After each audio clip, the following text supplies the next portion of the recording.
Hi, I am Jeffrey Wernick here with Bruce Fein for this week's the fine print, and uh, Dennis is now here also. Hi, Dennis.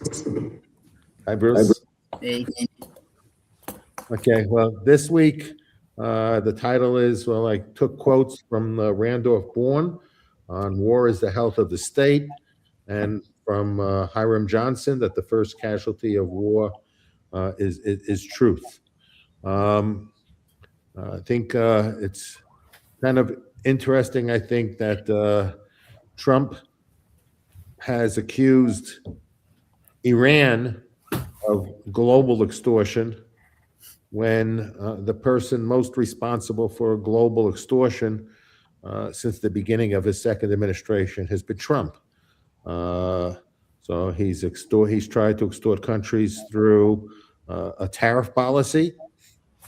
Um, claiming countries have been ripping off the United States, that the whole world, apparently every country in the world has been ripping off the United States.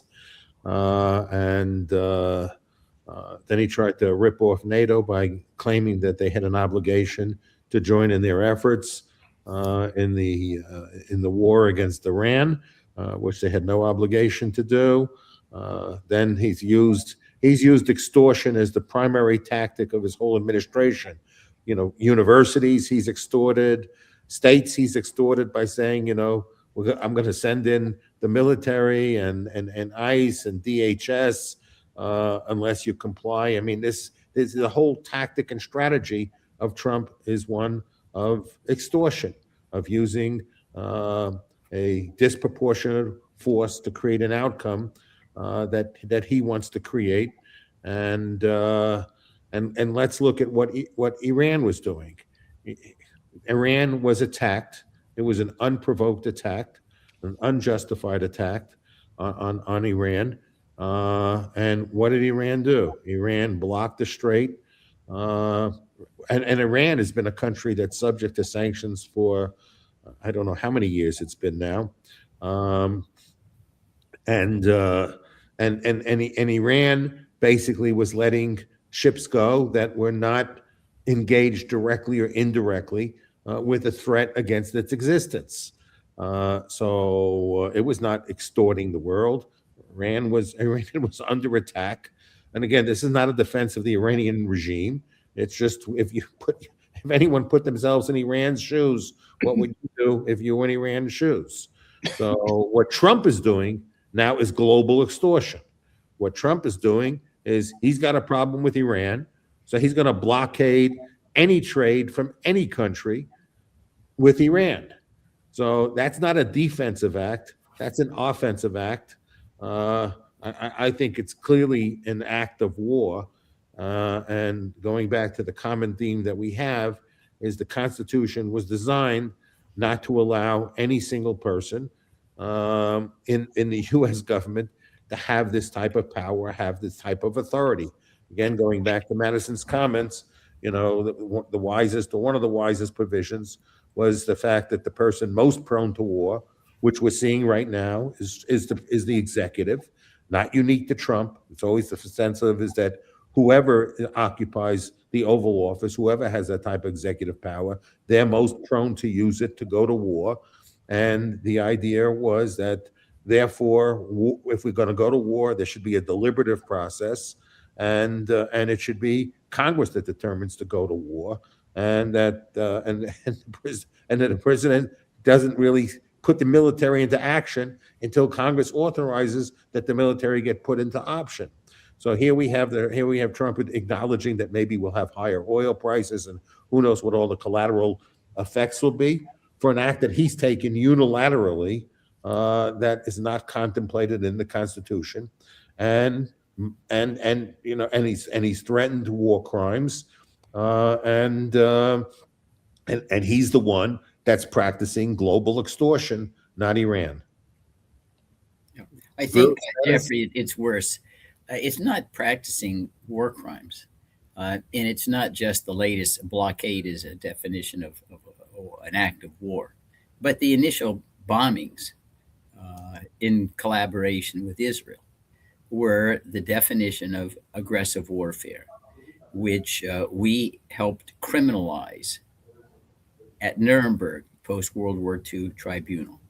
That is, Nuremberg sentenced high-level Nazi officials to death, including Hermann Goering, von Ribbentrop, Jodl, others, for participating in wars of aggression. That was defined wars not in self-defense. They attacked Poland, they attacked Denmark, Norway, Netherlands, Belgium, France, Soviet Union, etc. So what we are engaging in right now, or what Trump has initiated, is a crime. It's not just an illegal war. It is criminal, in which those who have initiated the aggressive war, including Mr. Trump, I call it the triumvirate Trump, Hegseth, and Rubio, would, if justice is done according to the Nuremberg principles, be sentenced to death. So that's where we are. And I think it's also important to stress that the latest kind of excuse for the war, of course, it shifts by the day, but now it's, well, nuclear, that Iran has nuclear ambitions. Well, the fact is that we have over 5,000 nuclear warheads. Israel's got probably 300 to 400 nuclear warheads. Israel permits zero inspection of its arsenal. The United States permits zero inspection of its arsenal. Israel is not a signatory to the Nuclear Non-Proliferation Agreement. Iran is. There is nothing in the law that says that we get 5,000 warheads, Israel gets warheads, but Iran can't have any. Pakistan has nuclear weapons. India has nuclear weapons. North Korea has nuclear weapons. We haven't invaded those countries. And if anything, I do not believe that it's rational to impute to Iran, if it did acquire an actual nuclear warhead, any offensive capacity. If you look historically, Iran's borders have remained constant for 2 centuries. They're not in the business of attacking others. We overthrew their regime in 1953, which was a democratic regime far superior to the one that followed, including the Shah and then the mullahs at present. Iran was the victim of an attack by Iraq that we supported in 1980 to 1988. So where is this idea that it is Iran that's the expansionist power rather than someone else? It simply defies the facts that we can see on the ground. So I think that we have turned into a warfare state completely. Empire, we do whatever we want. We fight like Alexander the Great just for the sake of fighting. There isn't any really purpose behind this. Think of this utter lunacy. First, the straits are open before we attack, right? Straits of Hormuz are open. Then we attack, then it gets shut. Then we're angry, said you have to open the Strait of Hormuz. It's going to open by spontaneous combustion, according to Trump. And then he shuts down the strait and says, now we're going to punish you in shutting the straits, closing the straits, antagonizing the whole world, making our Gulf state allies terrified that their sovereign wealth funds are going to disappear very fast. So there's no rhyme or reason to anything.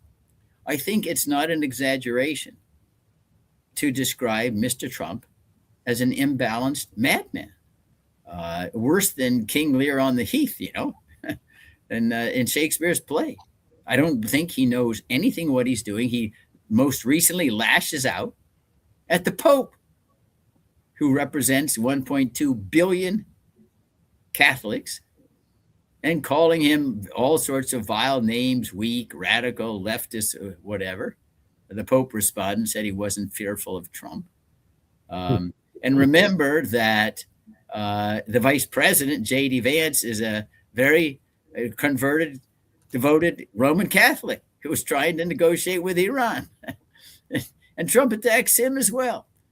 And now we have the latest on the internet is a picture of Trump as Jesus Christ. You really can you imagine that?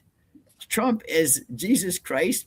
Trump probably has never read the Sermon on the Mount, and he certainly flouts it every other word that he opens, and he acts.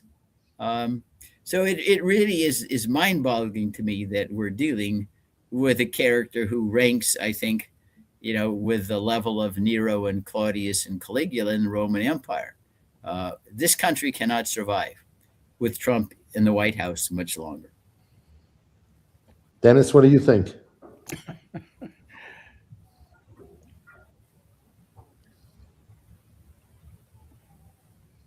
I think of the images that come to mind are Hegseth's tattoos, one which says Deus vult, which means God wills it, and that is right on his skin and beneath his skin as a license for a modern day crusade. And then you have the president likening himself to the Son of God, while almost in the same breath, threatening the end of a civilization. The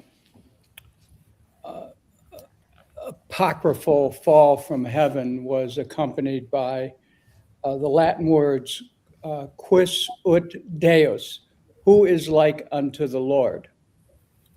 What Trump has done is to vest himself with godlike power, with the power to destroy, with the power to summon, with the power to upend the world. And his comeuppance is going to be extraordinary because, and so will America's, because what he has done is to shed any restraint that the law provides. It must be kept in mind that the law itself derives from moral principles. All the great lawgivers of history recognized that there needed to be a form of a structure in a society that helped keep the society together, and that structure was law, but that law derived from moral principles. The story of Moses and the Ten Commandments was not about 10 suggestions. It was about verities that help keep a society together, such as thou shalt not kill. Now, what Trump has done is to jettison and cut away all the moorings that anchor not just a country, but societies and cultures. And unless there's a pushback, and how can that pushback occur? Certainly the 25th Amendment, but Congress's action, which necessarily requires that he be impeached and removed from office. This isn't even a close question anymore. There are perhaps hundreds of examples of his violating his oath of office, of turning the White House into a grift machine. When you talk about extortion, we have to include the law firms, the universities, but also the nations that he extorts or has tried to extort. He's out of control, but he is carrying along a nation that is careening now in the world. And so unless there is a restraint, which the Constitution provides for, we will continue to move toward the calamity. And that calamity could come in the Strait of Hormuz, where he's blockading a blockade that will affect perhaps China's movement of oil. The world is aware that America has leadership which is off kilter, and that's not right. And it's up to the Congress to set it right. Dennis, when you were in Congress, Dennis, and you watched firsthand as a member of the body, Congress relinquish its constitutional responsibility in war making and in many other ways, but war making is probably the most egregious one. What kind of conversations do you have with your peers? I mean, I don't want to, I don't want you to, name names or anything like that, but in general, when you talk about, we got a responsibility here. Right. And I will say, Jeffrey, that, I went to Congress in 1997, January 3rd.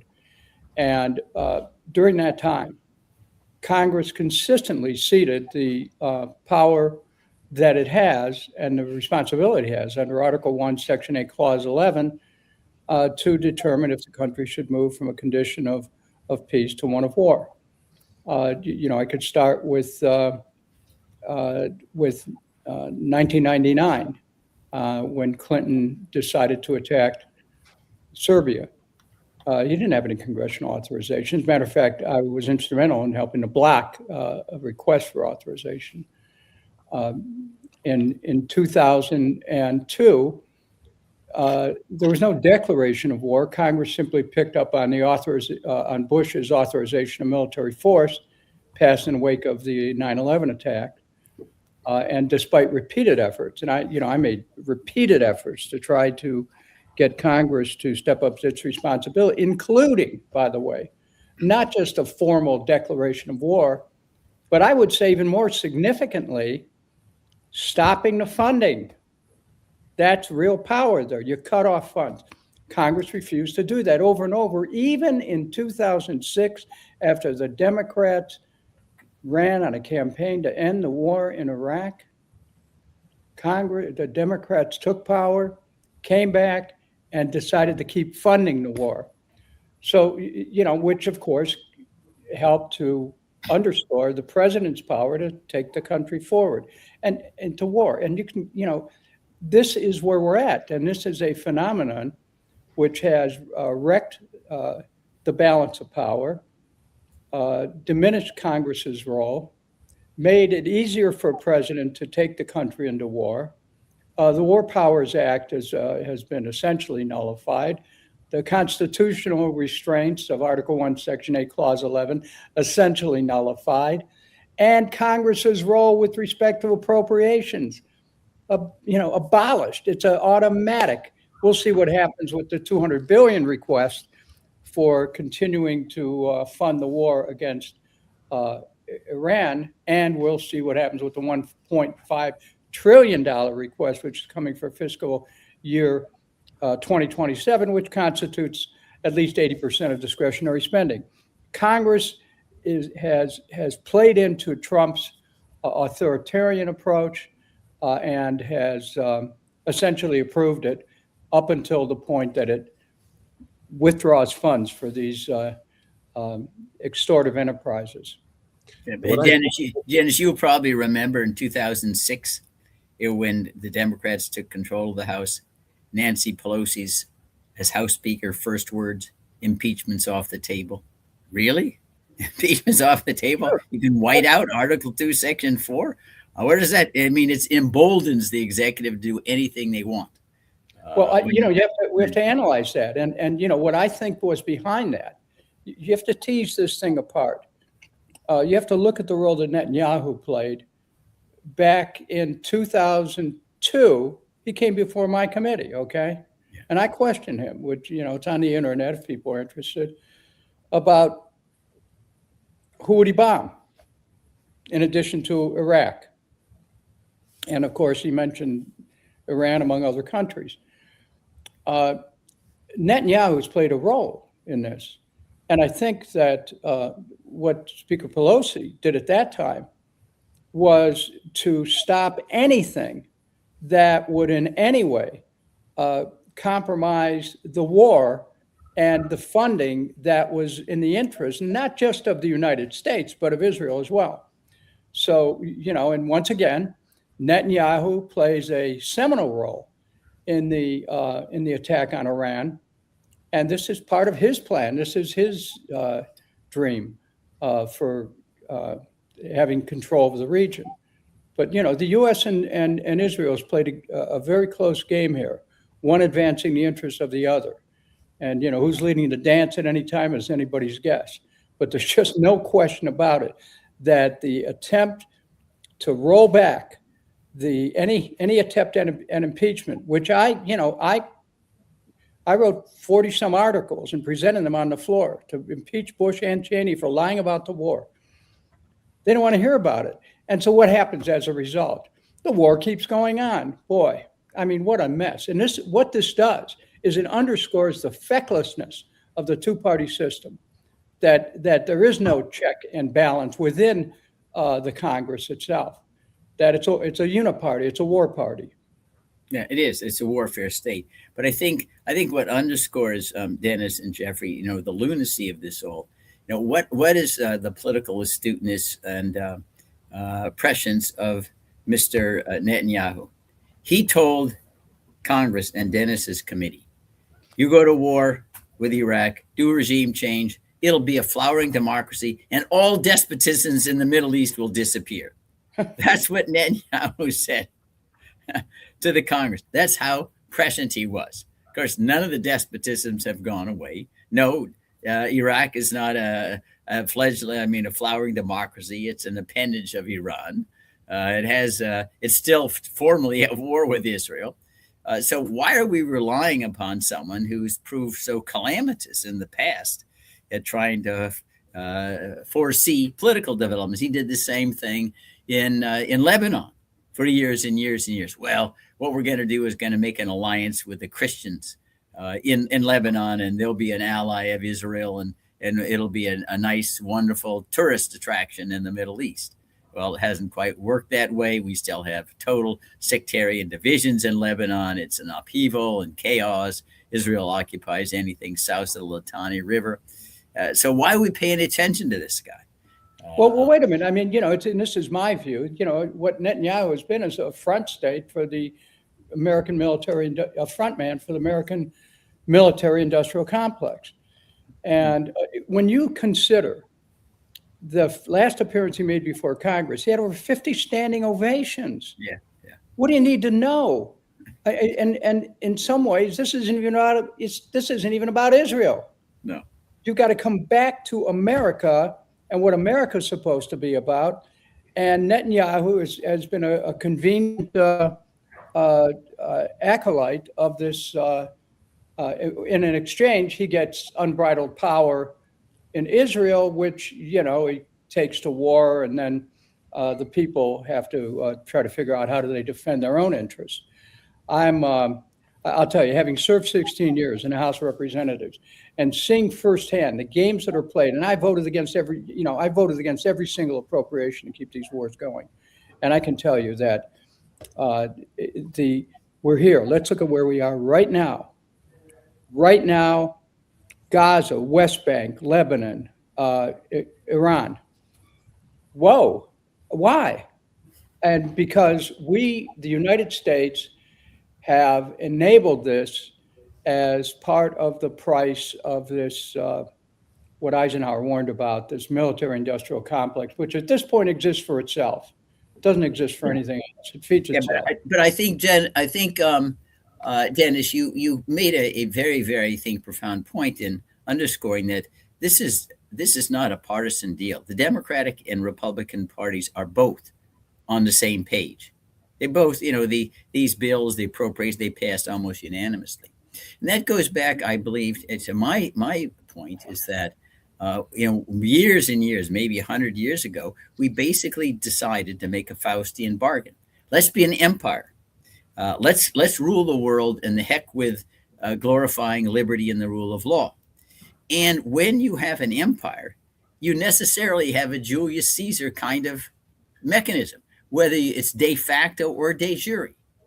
In the British situation, when the British had an empire, before it collapsed after World War II, all the power was in the prime minister, even though technically they run, parliamentary supremacy. But parliament isn't anything. You read about the heyday of the British Empire, you read about Disraeli prime minister, or Gladstone prime minister.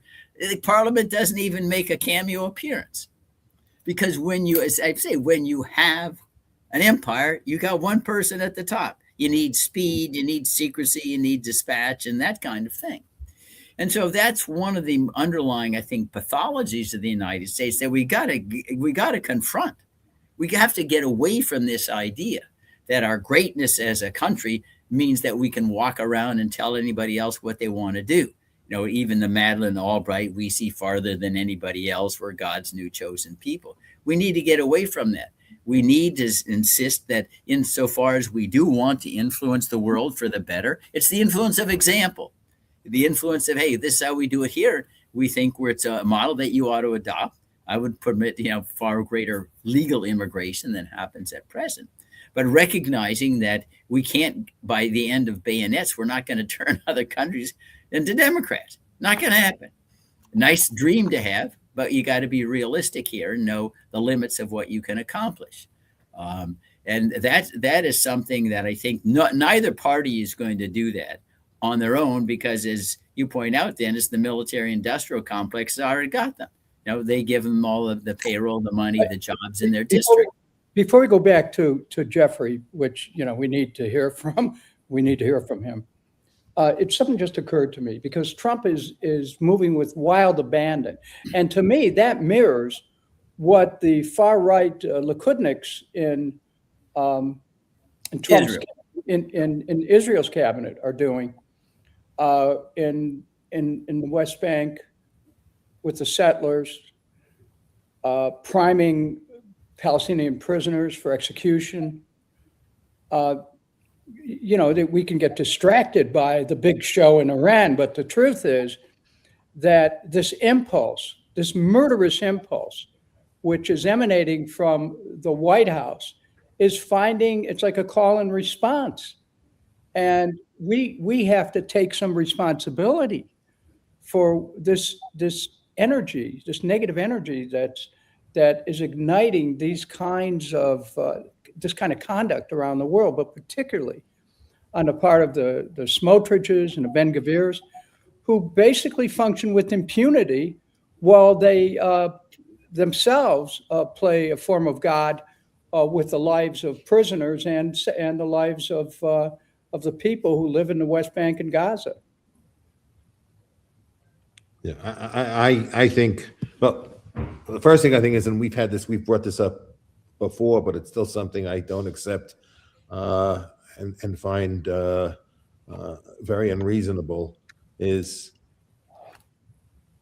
we go to war. The president goes to war. Congress does nothing. The president is acting illegally. Congress is acting illegally because it's not doing what it's obligated to do by renouncing and delegating powers it has no right to delegate. So it seems unreasonable to me that the only remedy I have, let's say we go to war the day after a midterm election, okay? So basically, as a voter, what I'm stuck with is the president goes to war unconstitutionally. Congress will not discipline the president in saying, sorry, those are my powers, not yours. And so the people have to wait 2 years to try and change Congress. And meanwhile, we're involved in this illegal war. I mean, I don't understand why citizens don't have standing and go to the Supreme Court and say, stop this war.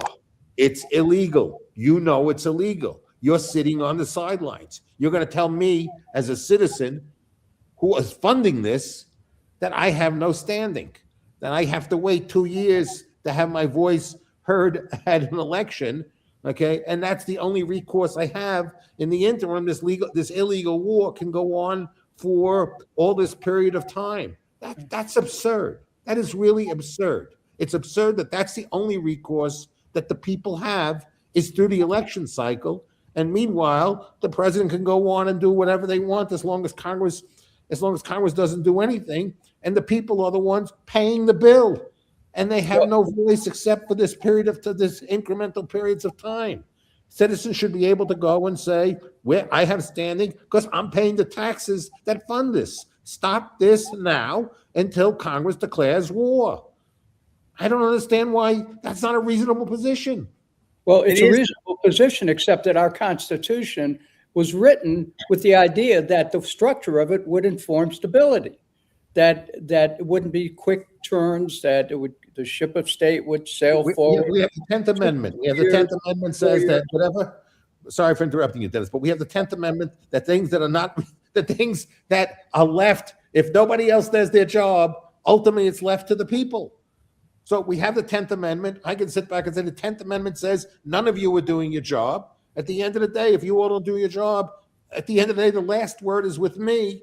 But now I'm told the only word I have is through the election. And other than that, I should just keep my mouth shut for 2 years until the next election. And Bruce, is there a way that the representatives 10th Amendment could be made to reclaim citizens' power here? Well, we go back. I do think that first we're confronting, these are U.S. Supreme Court decisions that are establishing the barrier, the standing barrier that Jeffrey has referenced, including preventing individual members. Dennis, yourself, because you were involved in these lawsuits. If you're just an individual member, which gives you greater interest than just a taxpayer, because you pay taxes too when you're a member. They said, well, you don't have any standing. I think those are clearly wrong-headed decisions. But there are many provisions in law that I think are wrong-headed, equally unreasonable. For example, that you don't have a right to claim damages if the government has violated your constitutional rights, illegal search and seizure and other things, unless Congress has created. Bruce, let me just ask you a question. Sorry for interrupting. This issue of standing, where in the Constitution, where are they guided by the Constitution that says the citizens have no standing in these matters? Okay, so this is the argument. Anyway, I'm not defending the argument, Jeffrey. The Constitution that says the people have no standing whatsoever. Okay, I'm not defending the argument, but this is what it is. You look in Article 3 of the Constitution says, that the Supreme Court and federal courts have jurisdiction over, quote, cases and controversies. That is the language.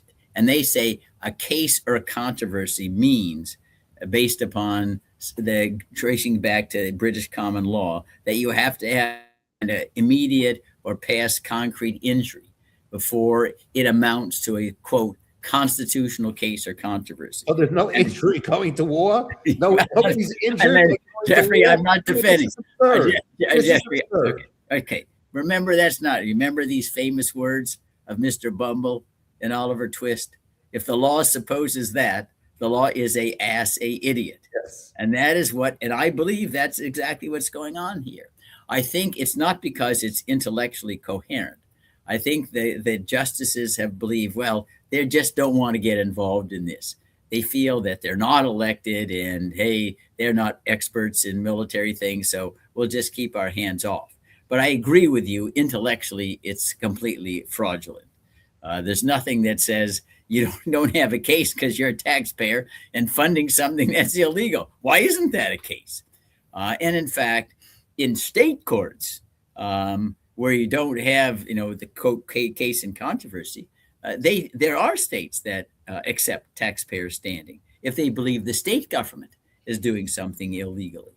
But that's what it is. I certainly agree. Now, what is at least one possible way forward?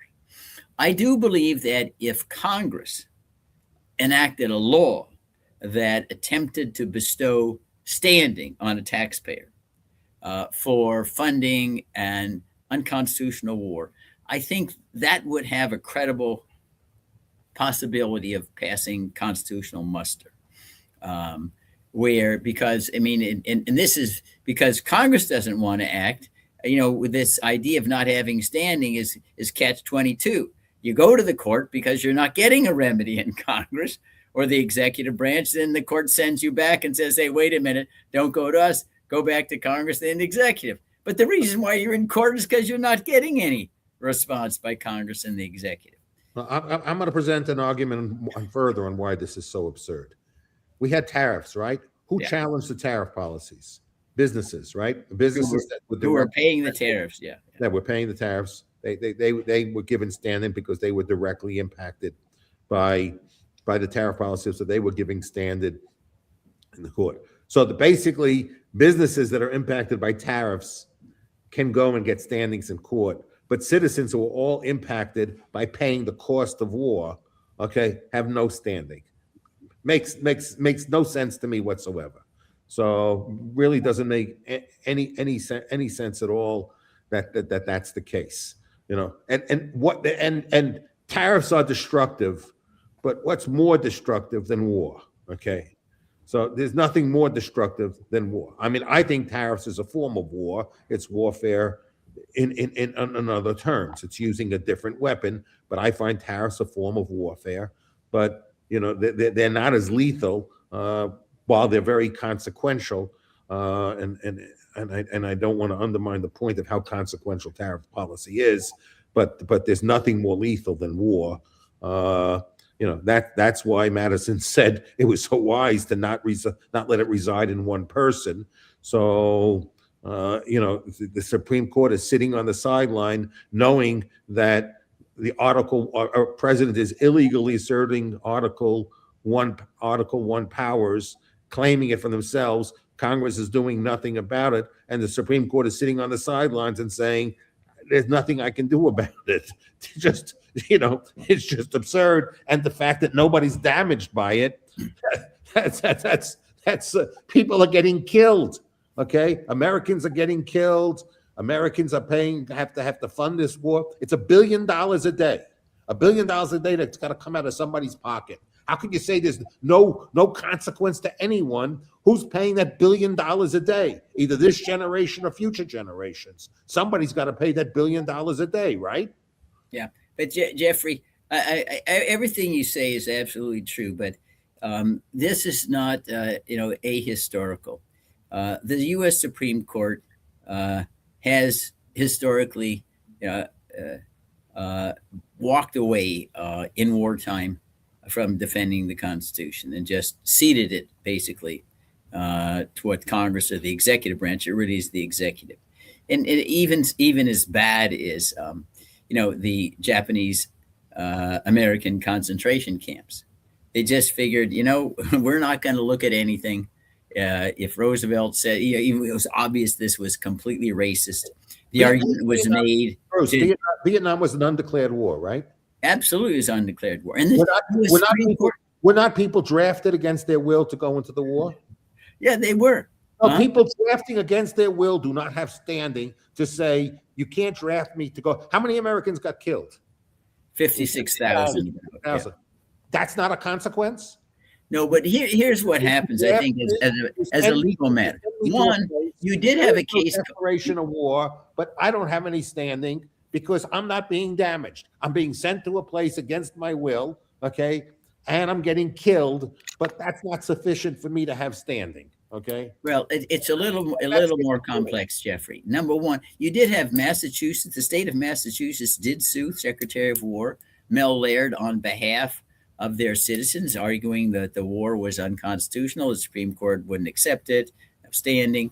Now, the issue, I do believe that if you could show as a plaintiff that that you had orders to deploy to a battlefield in which you would confront, imminent harm, including death, I do think that person would have standing.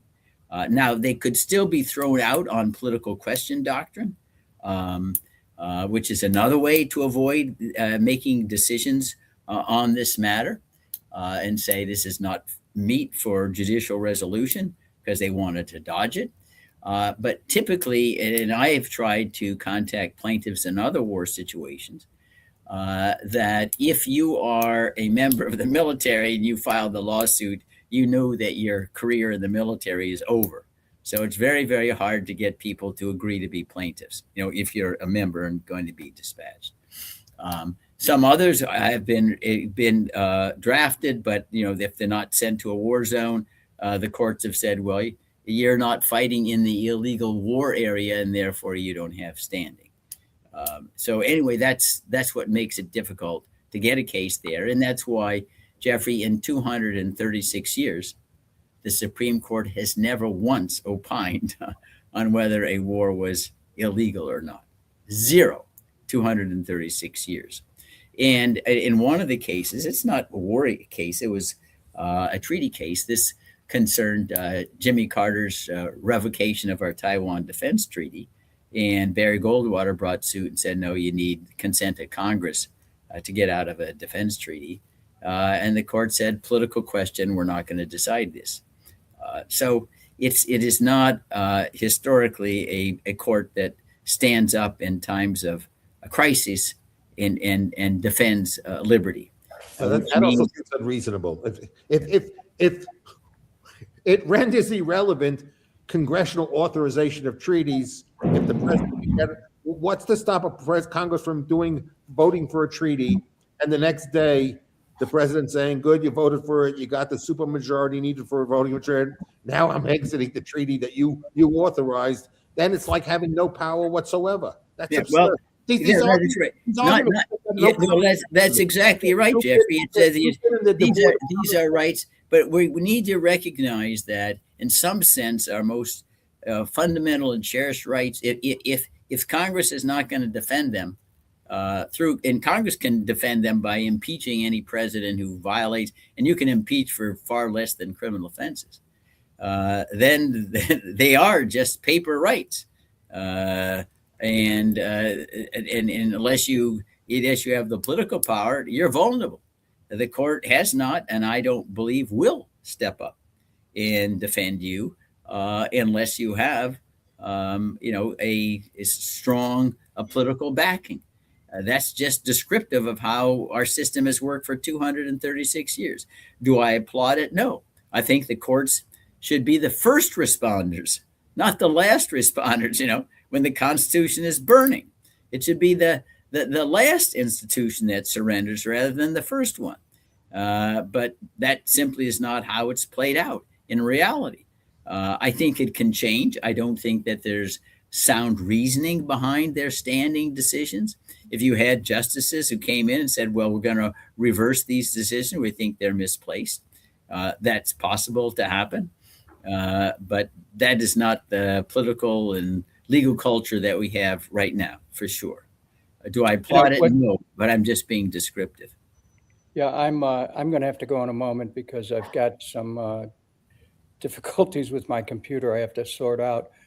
I want to say this, though, that Jeffrey, what you have described, I'll give an analogy here. It's like describing a runaway train that we're all on. And it's the train's out of control. It's hurtling down tracks. And at some point, it's going to derail. And a lot of people are going to be killed. Many will be injured. And we're talking about the physical force of a runaway train is extraordinary. And this president is out of control. The government's out of control. The war's out of control. And we come together with the hopes that we can find some mechanism to put the brakes on. Congress at this point might be the only mechanism that exists. And so with the outside chance of a 25th Amendment to presidential cabinet, but I don't see that happening. I think we really have to focus on demanding, not asking, not supplication, demanding that Congress step up to its responsibility. Or the ones who refuse to do it have to be thrown out in this midterm. This isn't even a close question anymore. So let me tell the audience. So Congressman John Larson introduced 13 articles of impeachment that I drafted for him last week. ACE Resolution 1155 goes through all the things we've discussed here and more. And I urge everyone to write into Congressman Larson's office and say, under Rule 9, you can force a floor vote. Now is the time. I mean, everybody can see, unless they're mesmerized, that we have a president that you've described and Jeffrey's guys out of control. This is madness. This is the madness of Nero and King George III. We got to get rid of a lunatic that should be in a straitjacket. He's a lunatic that should be in a straitjacket. Yeah, exactly right. And now attacking the Pope. I mean, who else is going to attack, anything under the sun? So this is the way, and I believe that this is the impeachment power was, as Benjamin Franklin said, it's the substitute for tyrannicide, right? Is you don't have to go Julius Caesar approach, or Oliver Cromwell and Charles I. This is what we need to demand as citizens. This is not a case of partisanship. Trump is in a class by himself, by far, when it comes complete destruction, disdain, scorn for the Constitution. Has any other president even dared say to all the world in the New York Times, the only restraint, it's not the Constitution, the only restraint on my power is my own moral conscience? No one has ever dared say that before. And what's disgusting, accordingly. What's disgusting to me about that, it's not his comment, is that Supreme Court hears his words, they read his texts, his posts on Truth Social, and they still give him more authority, knowing who he is and what he does. How pathetic is that of the Supreme Court? Well, I want to ask Dennis a question because he has to leave soon. Going back to this, and you made this point before, do you really believe that the Democrats, if the Iran war is still going on after the midterms, do you think that the Democrats will defund it? Well, if the past is prologue, the answer is they will not defund it. If they take control of the Congress, of the House in particular, which I expect they would do, this is going to be the moment of truth. And let's get a little more specific. Hakeem Jeffries appears to have such great sympathy for the cause of AIPAC, which isn't necessarily to be identified with the cause of the Israeli people. And it will be interesting to see if the Democrats do take back the House, if his position becomes challenged inside the Democratic caucus as to whether or not he'll be Speaker.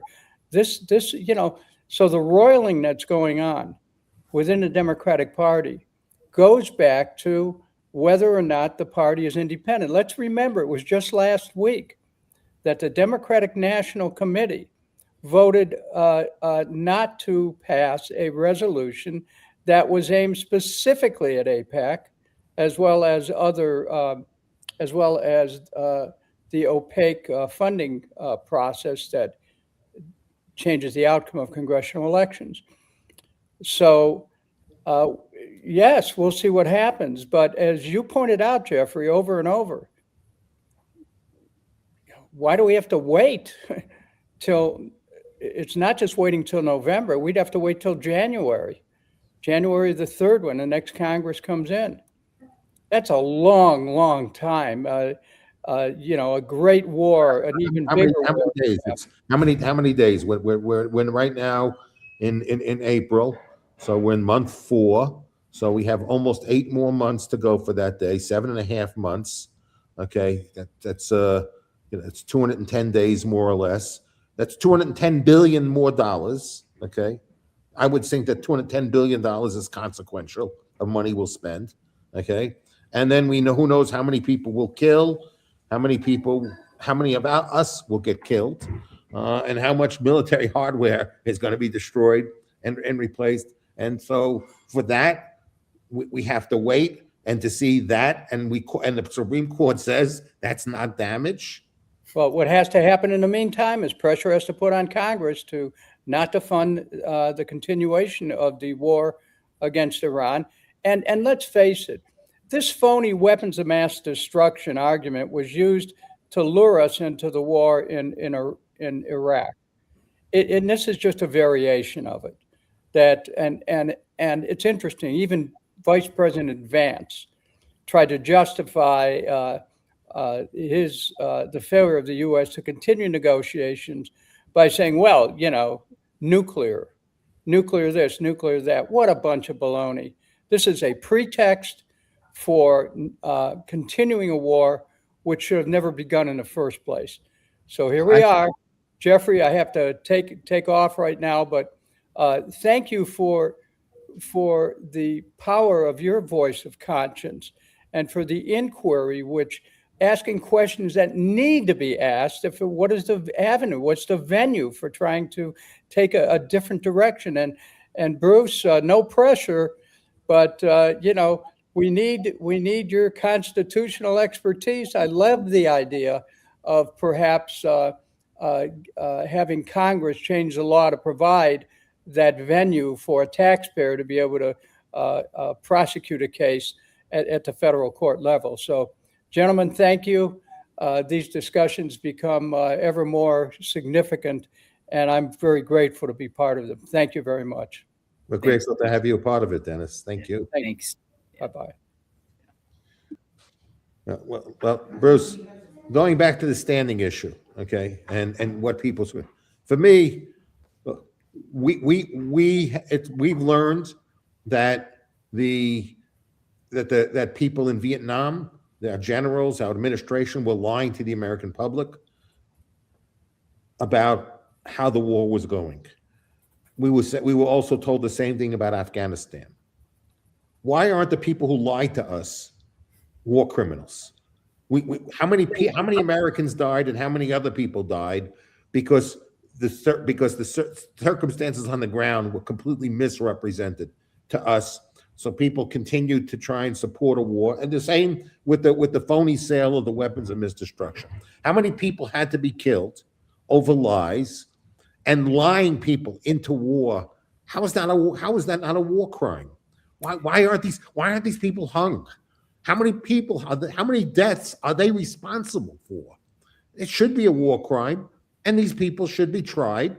And these people, if they're convicted, there should be hanging as an appropriate sentence. How many people are your lies responsible for killing, and what should be the consequence associated with that?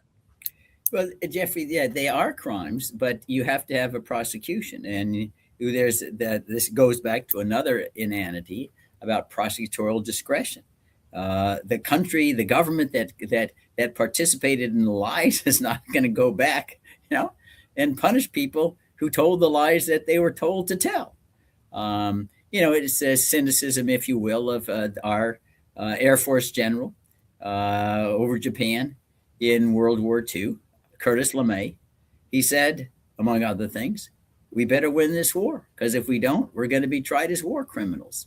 And when you examine, like I have, probably uniquely in all the world, the 19,600 pages of the Nuremberg trial transcripts, the defendants, who had very, very gifted counsel, like Goering and von Ribbentrop and Alfred, his name, Speer. Yeah, they said, well, you're doing the same thing that we did. The only difference is we lost, the tactics on the high seas or whatever. And the tribunal said, sorry, that's not a defense. We're not going to hear that evidence, right? So even though we did many of the things, not all of them, we did not have Auschwitz, we did not have Bergen-Belsen, but there are other things that we did, were like, how about turning Dresden into rubble, Hiroshima and Nagasaki, which were totally unnecessary to obtain Japanese surrender without a land invasion. Power decides who gets prosecuted. And so no matter how many war crimes you could imagine, say are underway in the United States, and there are many, You expect Donald Trump's Justice Department going to prosecute any of the people? They work for them, so they're not. It's not going to happen. Now, it does become, I think, possible. If we lose our status as an empire, and then we could be hauled. You remember the Third Reich Empire it wasn't quite 1,000 years. It was about 10 years before it collapsed, and those generals were hauled and tried as war criminals. But right now, it doesn't look like we're on the verge of global defeat anytime soon, which means these people are going to escape prosecution for war crimes. But they are war crimes. It shows, I think, Jeffrey, especially when it becomes the international war crimes, the truth of Thucydides: the strong do what they can, the weak suffer what they must. Right. There isn't any even-handed, enforcement of the law. It's just what you can get away with. And if you win, you don't have to worry about the crimes. If you lose, then you pay a price for it. Do I applaud it? No, I think it's disgusting. But I'm just describing how how the world is operated for thousands of years. Now, mentioning the issue of Trump and war crimes and other stuff, I think I had this conversation with some friends the other day about Biden's preemptive pardons. Now, I had mixed feelings about that. I had mixed feelings in the sense of, I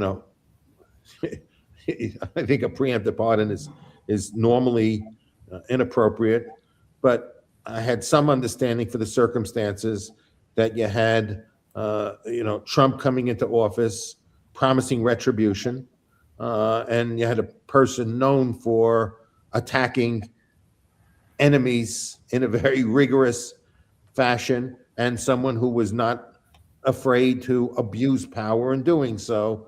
So I had mixed feelings. I don't like, you wish the country would not elect a president who decided who had a Justice Department that was converted into a persecution department, and so what obligation would I feel if I knew people had investigated into Trump? If I thought those investigations were legitimate, many people think they're legitimate, and that these were legitimate investigations, legitimate things were done wrong, and everyone involved in it is going to be subject to harassment. What would I do, to protect people from that type of harassment? So for me, that's different than Trump announcing, in still, not even the second year, he hasn't completed the second year of administration, that he's going to go pardon a whole bunch of people when he leaves office. That's like an invitation to say, don't worry about the law. As long as you're loyal to me, the law will be no consequence to you. They're very different circumstances. How is that? Do you think that's what James Madison had in mind when they wrote the pardon power? Is the president goes into office and says, look, ignore the Constitution. Don't worry. I am completely immune. I can do anything I want, and nobody can come after me criminal. They're all official acts. Everything I do is an official act, and I got the Supreme Court telling me if it's an official act, no problem. And matter of fact, no one will never have to testify, because anyone involved in a conversation related to an official act is non-discoverable. So don't worry. I'm going to do all these official acts, but I'm going to tell you there's a good reason for doing all these illegal things. Okay, and don't worry, if you do it, I'm immune, and I'm going to transfer that immunity to you as well by pardoning you all. That the Supreme Court's going to look at that and say that's what the founders had in mind when they wrote the presidential right to pardon. No, but I think it's really absurd. The framers were not naive. If you look at one of the exchanges between George Mason and James Madison, the Virginia ratification debate, when they discussed the potential for abusing the pardon power, just in the fashion that you've described. Madison said, well, of course, the president does that, he'll be impeached and removed from office for misusing the pardon power, to shelter friends and to tear up the Constitution and the rule of law. And what the framers couldn't have imagined is that Congress would become diminished into a nothing. Congress was supposed to be the bulwark against presidential abuses with the impeachment power. Congress was given the power of the purse, which was to correct and change and restrain the executive. And the idea that Congress would simply give away all their power eagerly, that doesn't even have to be usurped, is beyond their imagination.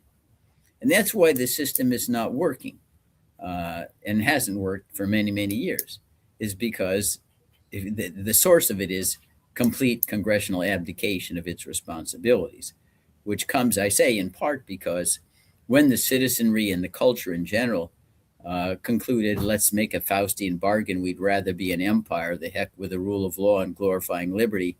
Our great pride is just running the world. You can't run the world with a collective. You got to have a Caesar. And that's what we got now in the White House, is a Caesar. Some Caesars are better than others, but they're still all Caesars. And that's why what compounds the terror of Trump is that if he's not sanctioned, his successor is not given back any power, for sure. So I think we're kind of at a Rubicon, if you will. We either cross the Rubicon and recapture the Constitution, or I think it's going to be too late. It's impossible almost to imagine any president could do things worse than Trump in terms of jettisoning, lighting a fire to the Constitution, saying, I'm above the law, only my moral conscience restrains me. This is language that you would expect out of the Third Reich and Adolf Hitler or Mussolini, to be candid. And he does it without any hesitation. Nobody around him says, hey, you can't be a dictator. Nothing. And if that doesn't change, the United States is going to be a museum piece like the 72 other empires that all vanished for the same reason we will. Overreach, pride, arrogance, and insufficient devotion to liberty and the march of the mind over the march of the foot soldier. Yeah, it's just.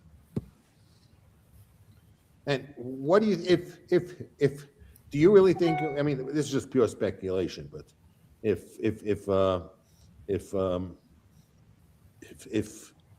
Madison was alive today, you think he'd be happy watching all this Article 1 power being usurped by Article 2, and the Article 1 people doing nothing to defend it, and the Supreme Court saying we're going to sit on the sidelines? I mean, he would be shocked.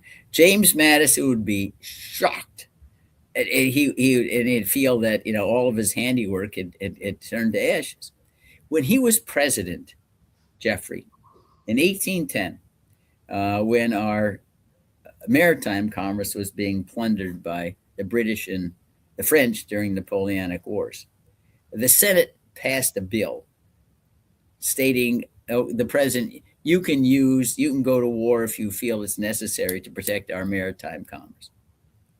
Madison writes back and says, you can't do that. You can't delegate to me the war power. It belongs to you. You have to decide. And he worked with his son-in-law in the House to kill the bill.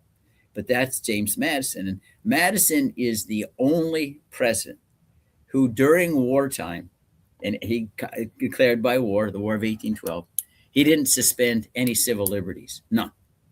Free speech prevailed. Many were critical of the war, thought that it was being fought because of favoritism towards France and against Great Britain.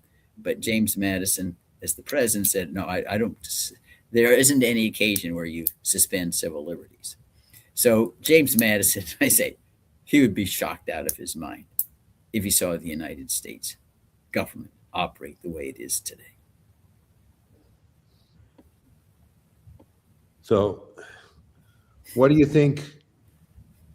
What do you think we can do now? I mean, as far as we keep doing Okay, this is my cri de coeur to our audience. Right now with the we do have the impeachment resolution introduced last week by Congressman Larson. It's called HR 1155, House Resolution 1155, and we need to have everybody on this program call in, communicate with Congressman Larson, force a floor vote under Rule 9, which he can do, privilege resolution.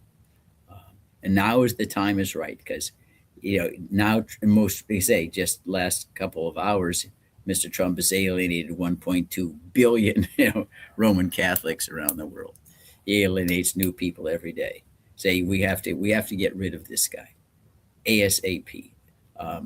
And that is a way in which I believe if the citizens stand behind Congressman Larson, it'll get legs, including writing into the ranking member of the Judiciary Committee, Jamie Raskin, who's indicated maybe he has changed his mind on impeachment and he might move forward with informal hearings.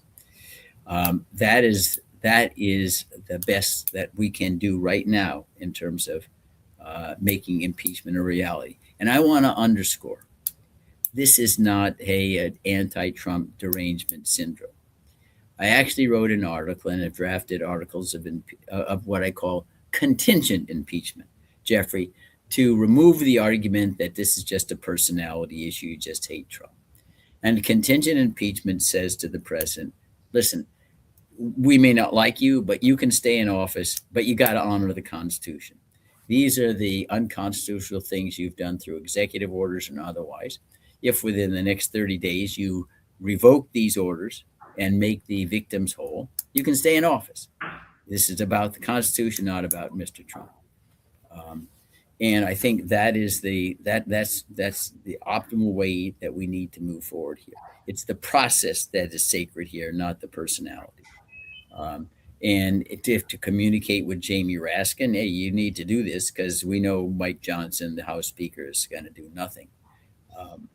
And that's the way I think we can still rescue, move back from the precipice which we are at present. We may fail. So there's nothing guaranteed in politics. But the only sin is to fail to try. And when I try to make people inspired to undertake this, I always remind them of the 56 signatories of the Declaration of Independence who signed their death warrants on July 4, 1776, to secure unalienable rights that we enjoy today. If they can sign their death warrants, we can surely write into a member of Congress and say, hey, we got to remove this guy. And remember, the removal is like being on The Apprentice. You're fired. It doesn't mean that the occupant of the White House is criminally prosecuted. He's hanged. He go to Siberia, the guillotine, nothing. He just loses his office and is treated like an ordinary citizen thereafter. But that's the way I believe that we can still have the opportunity to step back from falling off the cliff. For me, I don't like the fact that people have to defend themselves from or qualify statements saying that this is not Trump derangement syndrome. This is unfortunately the product of good propaganda. And the fact is that people who want to defend Trump don't have good reasons to defend it, so they just call it you deranged. So this is a way to change the top conversation and saying the best defense is a good offense. So if you make some sort of reasonable argument, their response is you're just deranged because they don't have anything intelligent to say as a response. If you can say, show me in the Constitution where it says it, show me the statute that says that, they don't have any reference. Show me the evidence that this statement is true. Fact check this statement and show it's true. So they don't want to have to resort to a rational conversation.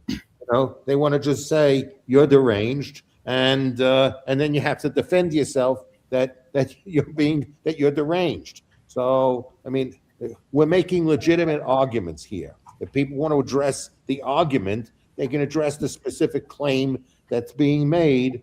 But to have to sit and qualify saying, gee, this is not an act of derangement, it's not personal, and stuff like that. No, these are legitimate arguments being made, and the argument should be dealt with if it's a reasonable argument. And we always come up with reasonable arguments, and people could debate them, can argue with them, can disagree with it.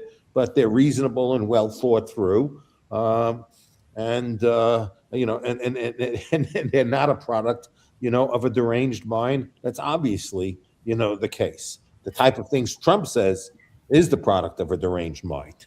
So I don't like to make what I will say is a different analog, of Newton. Newton said, "I stood on the shoulders of giants," and I saw a father sitting that was Einstein, not Newton. It was Einstein. No, Newton said that. Newton, I thought Einstein said he got because he stood on Newton's shoulders, but maybe I'm wrong. But Newton said he stood on the. But we don't.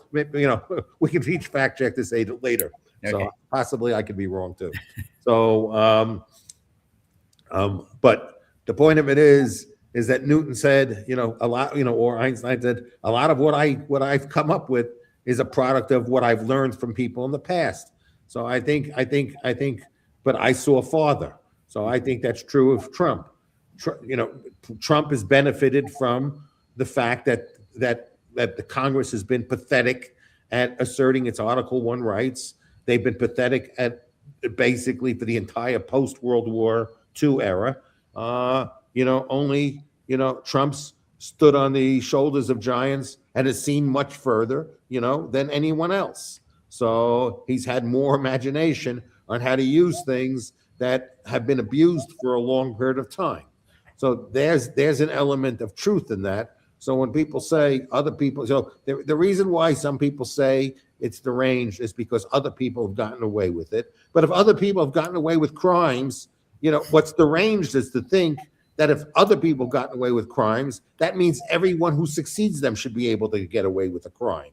Okay, that's a deranged concept. Okay, if I have a president that's a serial killer, okay, whoever it is, I'm not referring to Trump, just hypothetically, and that president has been successful getting away with a serial killer, okay, that argument says that if one president's gotten away with being a serial killer, that means that every other president that succeeds that president also has the right to get away with being a serial killer. Why? Because the previous one got away with it, so now everyone should get away with it. That's a deranged mind.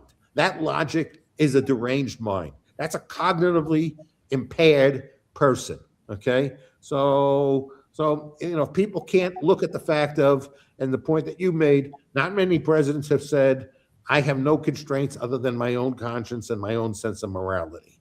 Okay, so that's kind of an unprecedented statement. Is taking us to war without congressional approval unprecedented? No, it isn't. But that because it's other people have done it doesn't make it right. At some point, we have to say this insanity needs to stop. We can't say because we've permitted one president to be insane, and then we have other presidents coming up with more creative ways to be insane because they keep testing the boundary of how much they can get away with, which is a natural human attribute. A natural human attribute is, I see you got away with a lot of shit. I'm going to see if I can poke and extend the boundary. And everyone that succeeds them looks to extend the boundary further. And at some point, we sit back and say the extension of the boundaries has been so broad and wide that the line doesn't even exist anymore, that there are no constraints and there are no boundaries. So at some point, we have to say, if we keep letting people probe the boundaries and keep extending it further and further, it's getting so extended to the distance that's so far from the initial constraint that basically we removed all constraints. And at some point, do we say enough is enough? So I agree with all of your observations, Jeffrey. And I agree that the idea of Trump in derangement syndrome is simply an ad hominem attack, which is intellectually empty. But I know how Washington works. I deal in a universe that's just half irrational. So the only reason why I'm mentioning these things is because I know how things will be distorted. And that's why I try to at least minimize the effect of the distortion. That's why when I've drafted in the past, issues or resolutions about impeachment, I always put in that doesn't take effect until the next president is elected. Why is that? Because I know the first thing that will happen, you just don't like the incumbent president. So, okay, at least it removes that distraction. Now, if it intellectually honest, of course, no. Of course, if the resolution is good for future president, then why not the incumbent? Well, Is there a reason for it? Other than the fact that people are stupid and crazy and they're biased, yeah, I got to deal with the people who are going to make that argument, even if it's a ridiculous one. Anyway, that's the only reason for trying to address. But if we were not cognitively impaired people, yeah. if somebody says this is good for the future presidents, why what's good for future presidents is not good for the existing presidents? Yeah. What they're really stating is a partisan position, is that they think they want, in case the existing party doesn't control the presidency, they want to be able to then put a limitation on this on the other party, that might. So that's not a principled position. No. Do these people really believe their arguments? Either you're telling me they're that dumb and cognitively impaired that they believe these words when they say it, or they're just so hyper partisan, that they don't want these rules applied to them when they have the majority, but they have fear that they might lose the majority, and these rules become more appealing to them to the extent that they have greater fear that they'll lose the majority, so they'll want to bind the other people in a way they wouldn't want to bound themselves. Yeah. I mean, if we're dealing with crooked timber, Jeffrey, we're not, and especially the crooked timber is more crooked, in positions of power in politics than otherwise. So is it intellectually and principally dissatisfying? Yes, it is, because you got to compromise what is the highest, the high watermark of civilization and fairness, because you got to make adjustments for the fact that most everybody you're dealing with is corrupt and unprincipled. So the goal, in my view, is the optimal, what you can get out of the DNA of the species, not what you could do if we lived in a perfect world.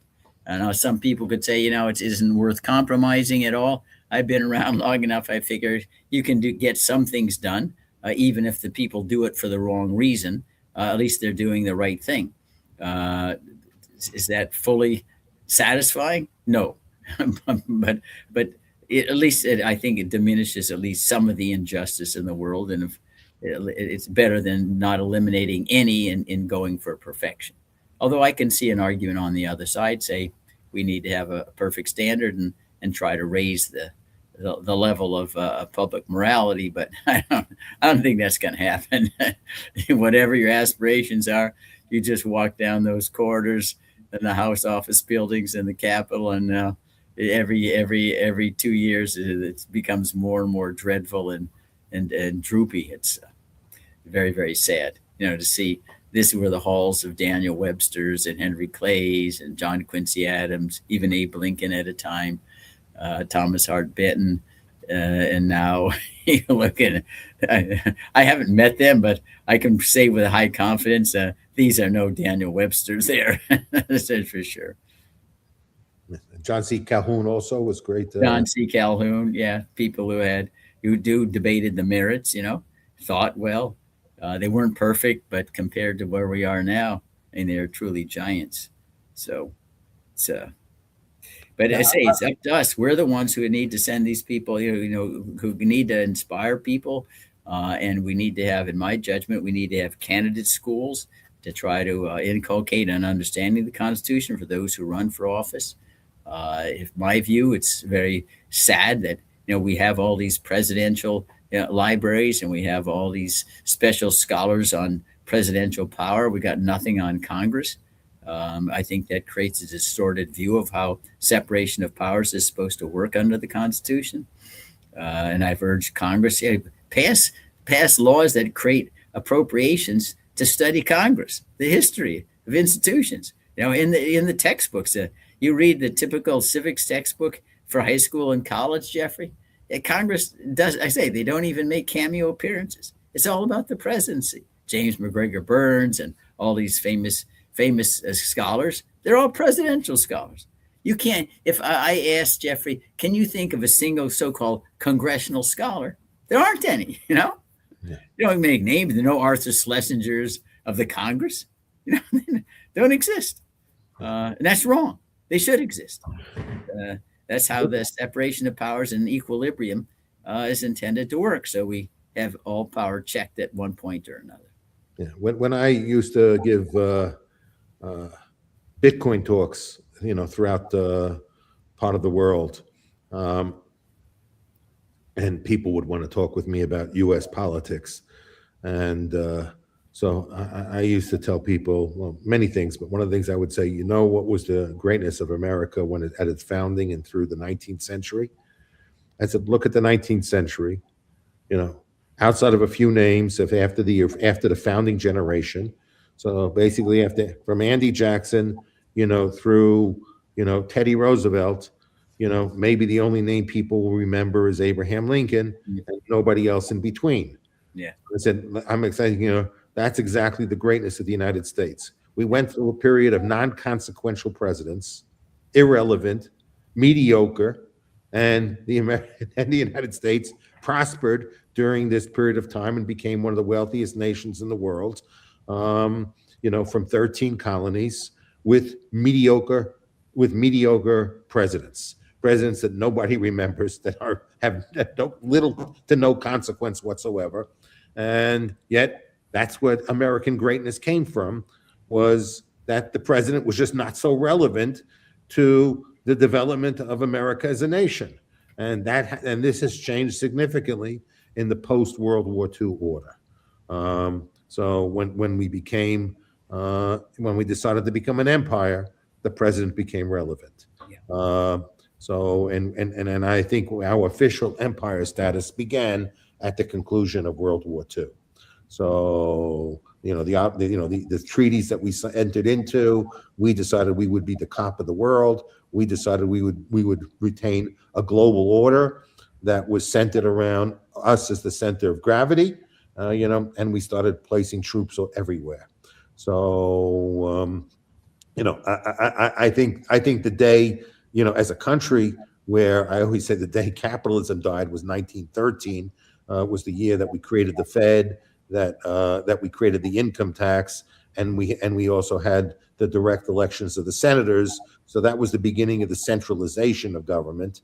Was 1913, and that's the argument I advance. But you know, what was the complete end of the constitutional republic was World War II, where we emerged as an empire. You know, we were paying a military hegemon and a financial hegemon, because we moved from a pound sterling gold link system to a US dollar gold link system. So we became the center of the gravity, you know, of the world, and we seem to enjoy our empire status. So, but I guess the fact is, when you're an empire, the king of that empire is relevant. You know, the president of a constitutional republic that has a very limited government, where the federal government spends, you know, 3 to 3.5% of GDP, where there is limited to non-existing administrative state, makes the president just not very relevant to the economic development and people's ability to pursue, you know, life, liberty, and pursuit of happiness. You know, is a different world than where you have the government spending, you know, governments collectively spending over 40% of people's money, and regulating almost every activity people engage in on a day-to-day basis. Yeah, Jeffrey, I think that what you stated maybe is partially incomplete. I think that post World War II, we became a global empire, but well before then, beginning at least with the annexation of Hawaii in the Spanish-American War, we became at least a semi-empire. It was largely Latin America, you know, it was nothing on the scale, but we were going into Panama, we're going into Nicaragua, Honduras, Mexico, Dominican Republic, Haiti, all these places. And remember, we went in with the military. We called it dollar diplomacy. We always try to create these countries that would be more stable for American business. Right. And these were interventions never authorized by Congress. So even if you look at the rhetoric at the time, even though it wasn't a global rhetoric, although we did acquire and conquer the Philippines, the Spanish-American War, it still had all the ingredients of the empire mentality that's in full force today. Albert Beveridge from Indiana. Self-determination is only for white Anglo-Saxon Protestants. We shouldn't be embarrassed about going abroad in search of monsters to destroy. We're bringing Christianity and our angelic DNA to the whole world. We never make any stumbles. We're the new chosen people, that kind of attitude or mentality. And those were the ingredients that then blossomed from Latin America or the Western Hemisphere to global dimensions, after World War II. But it goes back to the underlying culture, which is why I believe that you don't find much difference between Democrats and Republicans on the empire matter. They all agree that we should be an empire, whether it's Madeleine Albright or Hegseth or Rubio. And they vote overwhelmingly all in favor of empire, whether it's the money or the wars. And they're just following, I believe, the cultural Faustian bargain that was embraced over 100 years ago, where he said, hey, let's be empire, let's succeed the British and not have glory, the liberty being the glory in celebrating what we call individual sovereignty, the right to march to your own drummer, free from domestic and foreign predation. And that's what has to, if that isn't returned, even getting rid of Trump is not going to solve the problem. It's not going to cure the illness. Successors will simply do the same thing in a different manner. And Trump's not the first one who's gone to war on his own. Korea was even worse in some sense than Iran. Korea with Harry Truman's war, he said it's a police action, 3 million Chinese. We're on the brink of nuclear war with China, with Douglas MacArthur going to the Yalu River, millions of casualties. And that's not a war. No, it's not a war. Police action. You don't need Congress to authorize this. And of course, Korea was not a danger to the United States while we fought the war in any event. It's a mystery to me. We did not need Korea as a perimeter for our defense and remaining safe from invasion. So that's where we keep coming back to. Ultimately, everyone on this show and otherwise, it's up to us. We need to inculcate these values in our children and our friends and our relationships and our business. And that will find expression then in how Congress is reinvigorated. But if we don't demand it, I can guarantee you, Congress is not going to do anything. As Machiavelli said, better to be feared than be loved. We want to make Congress fear being voted out of office more than loved, then they'll do their job. If they don't fear being voted out of office, they're going to remain indolent and idle. Yeah, that's why I advocate throw them all out. Yeah. So send a message, throw them all out. Just throw every incumbent out of office, and send the message that the people are fed up, and the way to express this quote uniparty system, because people have the same incentive structure. The uniparty is a function of this. Many people think this uniparty is a function of like some deep state or some stuff like that. To me, the uniparty is a function of the incentives. The way they behave is a function of the incentives they have. So it's not coincidental. It's the design of the system that creates the behavior. So we have to look at really, instead of saying they're people and this deep state and all this other type of stuff. And yes, there's people who are unelected people who have power and influence, but that's a function of the poor design, of lobbying and other activities, that create and the incentives, of course, from the institution, from both parties, is they each have the same incentives. They each have the incentives to not be very transparent. That they each think one day they're going to have the majority, and they will have the hope of there being majority. The recent history has shown that majority switches from one party to the next. So the one who's in the minority today thinks they're going to be in the majority tomorrow. And the one who's in the majority today understands they might be in the minority tomorrow. So that keeps their incentives aligned. So when people think the uniparty is associated with the fact that it's a function of the individuals. No, the individuals are a function of the incentives embedded in the system that encourages them to behave the way they do. And so we should not confuse a systemic problem with a personal problem. Changing the personnel will not solve the problem, okay? Because once you put the new people in, the new people will have the same incentives as the other people, and they'll soon act exactly like the way the other people acted, because that's the incentives that are embedded in the system. And if they want to stay there, they'll have to play according to those rules. So what needs to be changed is that the people need to be changed. But if you change the people without changing the rules, the people you change will just behave like the people you just replaced them with. So I don't think there's enough recognition that we have a systemic problem that requires system and design reform, and if we don't do that, changing the people will have, a minor impact. Yeah, I think, Jeffrey, what you're saying quite correctly is we need to focus on process rather than personalities. But the fact is that it's very hard. You got to have a certain amount of brain power. People instinctively, they get fascinated by personalities. Everybody is a deus ex machina that will come and save us. Oh, Obama's the savior, or Trump is the savior, or Biden's the savior. Because most people can't get beyond, they can't think beyond personalities, which is a deficiency in our educational system, because you're exactly right. Remember, the king is dead. God save the king. A new king comes in. So is the new king going to be any different than the old one? No. They still have the same power. You just have a different name. And so this is, again, it goes back to what I consider the decay in our educational system. People who have limited cognitive abilities see everything in terms of personalities. They can't think in terms of ideas or principles or abstractions. And that's because we don't educate people anymore to think, beyond that. And so everybody comes in, they all think if they voted for the new president, he's going to solve all the problems. And of course it doesn't happen. And then they get bamboozled in thinking, well, the new personality will make the world perfect. That doesn't happen either.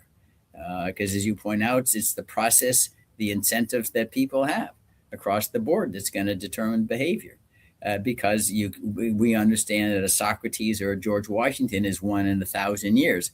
Socrates, George Washington, they're not going to dictate, the behavior in office because they're aberrations. They're unicorns. Yes. They're not regular people that we can expect will fill these offices. Yes. And so we still get the same old. It's unfortunate. So, Bruce, in concluding this, I want to go back to points that Dennis raised earlier, and what seems like the evident outsized power and influence of Israel and AIPAC in our political process. For me, like I felt, what made when Congress was deliberating on JCPOA, and Bibi got invited to speak, like he got to lobby the not only Congress, the American people on his perspective, which obviously is a very biased perspective.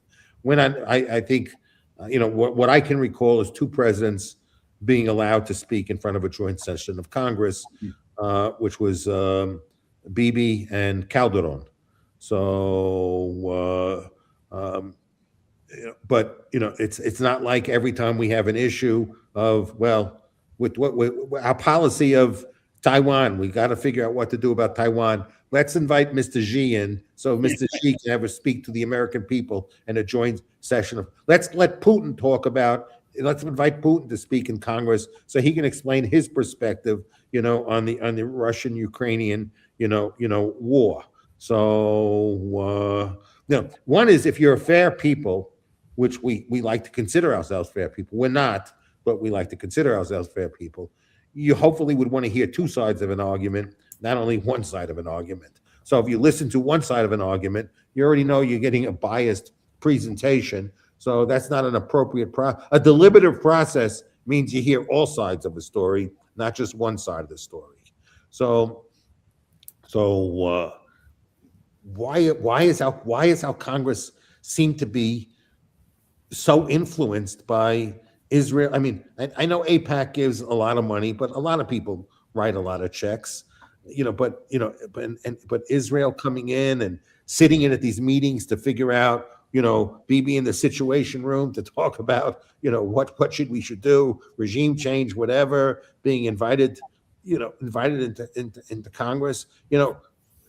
For me, it's evident if for me, I can sit back and say I'm Jewish. I have some sympathy for that, but I have no sympathy for that. And if I'm somebody that's not Jewish, I sit back and say, now I know why people say Jews have a lot of influence because, here they are. Not everybody gets invited in like Bibi.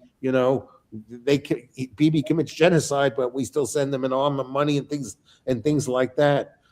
What did you think the day Bibi came and addressed Congress to try and kill, the deal that Obama had negotiated with the Iranians? No, it's quite inappropriate. But I do think it shows, that the power, the influence of AIPAC. I don't think it's invincible because even on that occasion, despite the effort of AIPAC, Congress did not override the executive agreement, which I believe was unconstitutional because I believe this was a treaty that required Senate ratification. But putting that aside, I do think that one of the reasons why you have this outsized influence, the heavyweight influence of AIPAC, is because of Citizens United and the fact that there are no limits on contributions, expenditures, not anything, but they're highly funded. Annual budget probably well over $100 million, and we run a plutocracy. Now it is true there are the individuals who are very wealthy, and oftentimes they do have a very, very large influence. You can see, President Trump hands out pardons to people who throw a lot of money at him, and government contracts to people throw a lot of money at him. So that's not only AIPAC. AIPAC focuses mostly on the political side of things. But I think that also, there are other elements that come into play, Jeffrey. I don't think it's just one, including the money. I think we have a very substantial, people who are evangelicals who are in favor of Israel because they believe that the Messiah is not going to return again, until Israel occupies all of the promised land. Yeah. So it is, and they have an influence as well. And I think there's instinctive sympathy for anybody who's visited Auschwitz and recognized the horrors of the Holocaust. So you put all these things together, and plus the fact that in general, the Jewish culture encourages education, rabbis learning as much as being King David and slaughtering your enemies. And so they are more gifted overall, on average, than in terms of speaking and organizing than other groups. And all that means that they're not invincible, but they have, a power that's disproportionate to the numbers. But it doesn't mean that it's necessarily will stay there. I think that the influence of AIPAC in Israel is plunged, certainly since October 7th, I believe, of 2023, with a genocide in Gaza and people seeing babies in incubators being killed under the theory that they're baby Hamas. So it's not a static situation. But anyway, that's. I hope Bibi won't return to the United States, because I hope that we would consider him a war criminal and arrest him if he ever returned to our territory, along with other members of his government and other war criminals in the Israeli government. Yeah. So, but Jeffrey, let's pause a second there. But this is the problem. He's going to say, I'm a war criminal, true, but so are you. Who are you? What's your moral standing to condemn me? You do the stuff that I'm doing all the time, too. You did Hiroshima and Nagasaki. You didn't need to do that. So why are you jumping on me? Now, I understand your point is a correct one. Just because one person violates something with impunity doesn't mean you give a free pass to everybody else. But in personal interactions, that's exactly what he would say to the people. Well, in my opinion, I'd go after every war criminal, right, independent of their nationality. I mean, if we want to take what we did, if the message we tried to teach the world was a principle that should be upheld rather than a one and done. And I think the point of, Nuremberg, from like Robert Jackson's point of view, is that we can't ever, the way we can deter this behavior in the future is to know that there's a penalty associated with this behavior. Yeah. If that was the principle to be established, anyone who violated that principle, I'd like to see them tried and live with the verdict of that. And I don't care what their nationality is. I don't care if they're American, Canadian, Mexican, Russian, Ukrainian, Israeli, Chinese, Vietnamese, Taiwanese, I don't care, Brazilian. I mean, I don't care. I mean, most of these countries are relevant because they don't have war criminals, but I would want a universal, consistent, principled application of the law, and so if BB comes and says, why are you doing this to me? Don't you do it to yourself? Don't worry, your cellmate's going to be Donald Trump, and Pete Hegseth, will be your cellmates together, for the white war crimes they committed, and maybe, by the way, if the statute of limitations, maybe we'll go after Bush and we'll go after Clinton. Madeleine Albright is dead, so we can't go after her. But there are a bunch of other people that we could pursue. And Hillary Clinton is one. You missed Hillary Clinton, yeah. Yes, Hillary Clinton. Go after all of them. Okay, go after all of them. Try them in Guantanamo. Or go back to Nuremberg and try them all in Nuremberg. Yeah. So so I'm for a universal, application of that principle, not unique to BB. Okay, yeah. Just so he's just near, of those currently living committing war crimes, he's just he's either at or near the top of the list. Yeah. So I'd like to make a last observation, Jeffrey, about the point that you're underscoring, which goes just beyond the idea that we want justice to be done even for everybody equally. And that is, if you have a principle that you require be even-handedly applied to everybody, then it forces you to think more deeply on what the principle is. It forces you to not act with haste, which is a very good thing, right? Okay, we got to remember, if we're going to act this, it's got to be applied even-handedly. Then we got to say, okay, you may think maybe it could be abused. I really don't like the principle as much as I thought before, because when I'm not in power, I think it could be abused. And that's a very healthy check, I think, on what laws, in fact, get enacted and imposed if you ensure that they're even-handedly enforced to everyone. Unfortunately, that doesn't really happen because the laws are very unevenly enforced. And basically, the people who are powerful, the law is shredded, and if you're weak, then the law applies. Most unfortunate, but it's our duty to try to work against that unevenness to the best we can.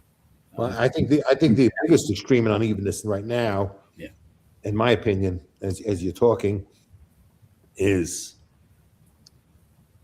Trump breaks the law through the Constitution, threatens war crimes, initiates an unnecessary war under false pretexts and false pretenses, has impacted the global consequences associated with these actions.